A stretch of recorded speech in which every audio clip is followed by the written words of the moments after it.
On this episode of China Uncensored, Gap draws a map of China on a t-shirt, but it's missing all the fun parts. China stops importing trash from Europe, well, other than its fashion trends. And a Chinese family raises a cute, cuddly dog, except instead of a dog, it was a bear. This is China Uncensored.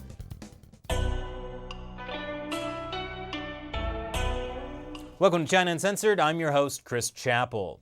U.S. fashion retailer Gap is apologizing profusely for this t-shirt. Yes, they are extremely sorry for the shirt's erroneous design. What's that? You don't see what's so offensive about this shirt? It's because it doesn't respect the sovereignty and territorial integrity of China, which means the t-shirt doesn't include Taiwan, or the 9 line that surrounds the entire South China Sea. Gap is just the latest foreign company that has stumbled onto the Chinese territorial integrity landmine. Recently, the Chinese Communist Party sent this letter to 36 foreign airlines demanding they stop listing Taiwan as a separate country.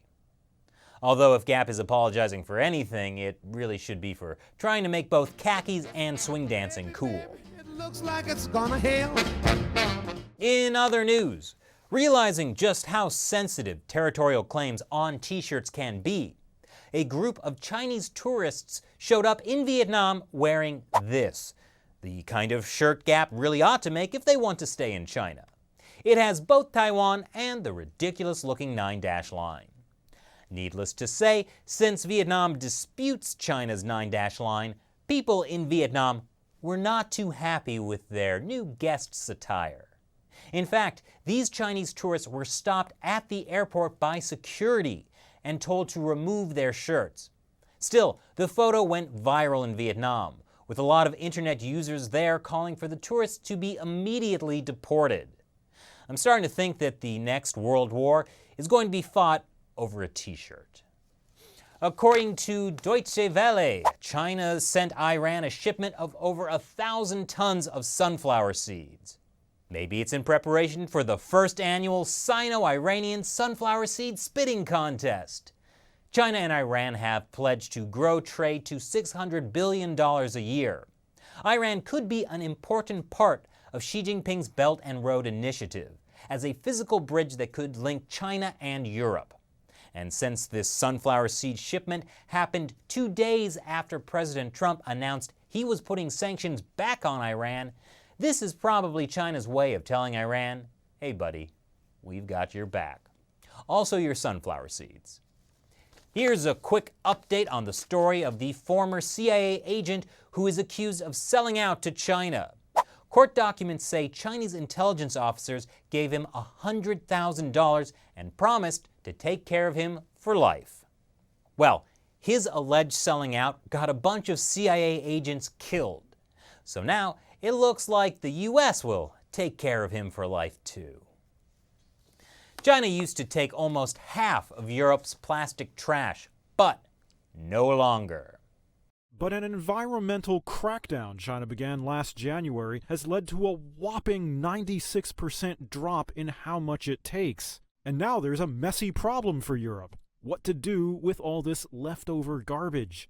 Maybe they can ship it here to New York. No one will be able to tell the difference. And this footage comes from Hong Kong Free Press.